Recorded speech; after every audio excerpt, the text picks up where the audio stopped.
நிகழ்ச்சியில் எனக்கு சனி ஞாயிறு நிகழ்ச்சியை பார்க்கறதுக்கு ரொம்பவே பிடிக்கும். ஏன்னு சொன்னால் எனக்கு கமல் ரொம்ப பிடிக்கும். ஆனால் இந்த முறை பிக் பாஸ் நிகழ்ச்சியில் கமலோட ஜட்ஜ்மெண்ட் வந்து ரொம்பவே ஒரு பக்கமாக சாஞ்சிருக்கு. அவர் உட்காந்துருக்கிற சேர் மாதிரியே. பிரதீப்புக்கு ரெட் கார்டு கொடுத்து வீட்டுக்கு அனுப்புனவர் நிக்சன் பேசுகிற எல்லா பேச்சுக்கும் இனிமேல் இப்படி பண்ணாதீங்க நிக்சன் அப்படின்னு சொல்லி தடவி கொடுக்குறாரு.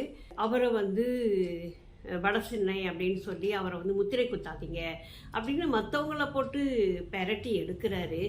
மணி ட்ரூ கலர்ஸ் கம்மிங் அவுட் அப்படின்னு சொன்னீங்களே, அதோட அர்த்தம் என்ன தெரியணும். திங்க் அபவுட் என்ன இன்டென்ஷன்ல பேசுறாங்கன்றது sir. True colours coming out அத தண்டி கட்ட வரதுனாப்ல பிராண்டிங் பண்ணனும்ங்கறது இல்ல, அப்படிதான் எனக்கு தோணுச்சு.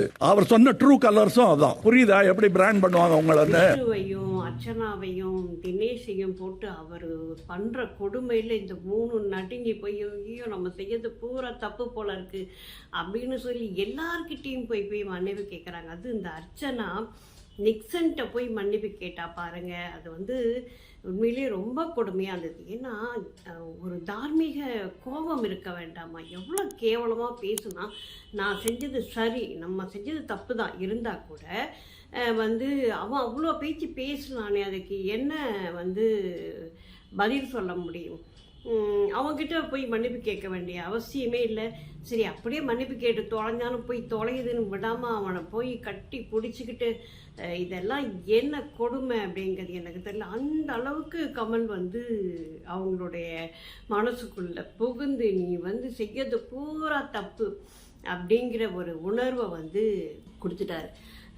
பார்த்தீங்கன்னா ரொம்ப சாதாரண வார்த்தையாக வச்சு செஞ்சிட்டாங்க அப்படிங்கிற வார்த்தையை சின்ன குழந்தையிலேருந்து பெரியவங்க வரைக்கும் ரொம்ப சர்வசாதாரணமாக சொல்லிட்டு போகிறாங்க. ஆனால் அந்த வார்த்தைக்கு உலகமாக அயோக்கியத்தனமான வார்த்தை அப்படிங்கிற அளவுக்கு அது கொண்டுட்டு வந்து கமல் சொன்ன போது நமக்கே ஒரு மாதிரி ஆச்சரியமாக இருக்குது. ஏன் இப்படி இவ்வளவு மோசமாக ஒரு வார்த்தையை சித்தரிக்கணும் அப்படின்னு அது ரொம்ப சர்வசாதாரணமாக எல்லாருமே சொல்ல ஆரம்பிச்சிட்டாங்க. இப்போ அதுக்கே இவ்வளோ ஒரு அர்த்தத்தை கொடுத்து இப்போ நம்ம அதை அந்த வார்த்தையை சொல்கிறதுக்கு நமக்கே பயமாக இருக்குது. உண்மையிலேயே கமல் வந்து ஒரு பெரிய மனிதர், நிறைய அனுபவம் இருக்குது, நிறைய என்ன சொல்கிறது உலக அறிவு அப்படிங்கிறது வந்து கமலுக்கு வந்து அதிகமாகவே இருக்குது. படிக்கலைன்னா கூட உலக விஷயங்களை தெரிந்து வச்சுக்கிறதுல, நிறைய படிக்கிறதுல திறமையான மனிதர். சினிமா துறை அப்படின்னு எடுத்துக்கிட்டால் அவரை மாதிரி நடிக்கிறதுக்கு வந்து சிவாஜிக்கு அப்புறம் அப்படின்னு சொன்னால் கமல் தான் நம்ம நிச்சயமாக சொல்லுவோம்.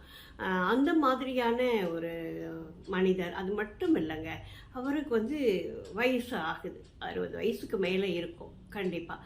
அப்படிங்கும்போது ஒரு பக்குவம் வர வேண்டாமா?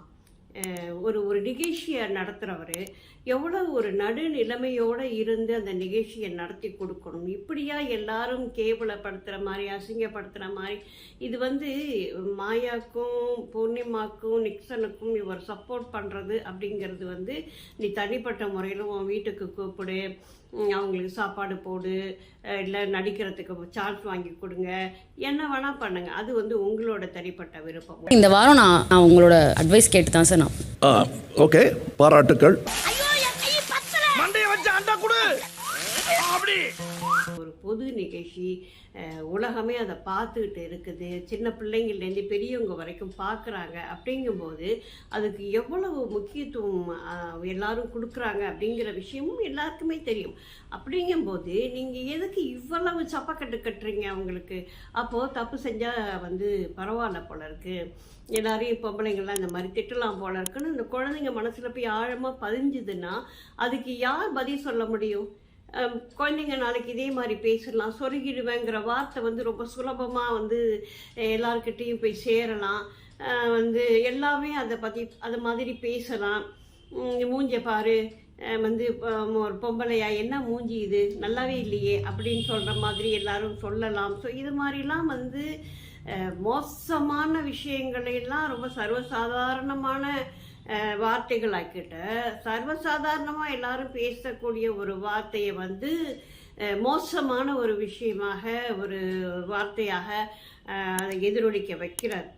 அதே மாதிரி நான் வந்து ஆவடியில் இருக்கிற ரவுடி அப்படின்னு சொல்லிட்டு முதல்ல ப்ரொமோட் பண்ணிக்கிறது நிக்சன் தான். ஆனால் தினேஷ் வந்து எனக்கும் அது மாதிரி பேச தெரியும் அப்படின்னு சொன்னோன்னே நீங்கள் எப்படி அவன் மேலே இந்த மாதிரியான ஒரு முத்திரையை குத்துறீங்க அப்படின்னு சொல்லி கேட்குறாங்க. இப்படியெல்லாம் வந்து ஒருதலை பட்சமாக பேச வேண்டிய அவசியம் என்ன இருக்குது? ஒரு நிகழ்ச்சியை நடத்துகிற ஒருத்தர் வந்து நடுநிலைமையோடு பேசணும். அதுவும் கமல் வந்து இப்படி செய்யக்கூடாது அப்படிங்கிறது தான் வந்து என்னுடைய எண்ணம். ஏன்னா எல்லாரும் இப்போ வந்து கமலை திட்ட ஆரம்பிச்சிட்டாங்க. அது கூட கொஞ்சம் மனசுக்கு கஷ்டமாக தான் இருக்குது. ஏன்னா ஒரு மாபெரும் கலைஞன் அவன். அவருக்கு இந்த மாதிரியான ஒரு நெகட்டிவ் வந்து சேருதே அப்படிங்கிற ஒரு கவலையிலையும் நான் இதை வந்து பதிவு பண்ணுறேங்க. நன்றி, வணக்கம்.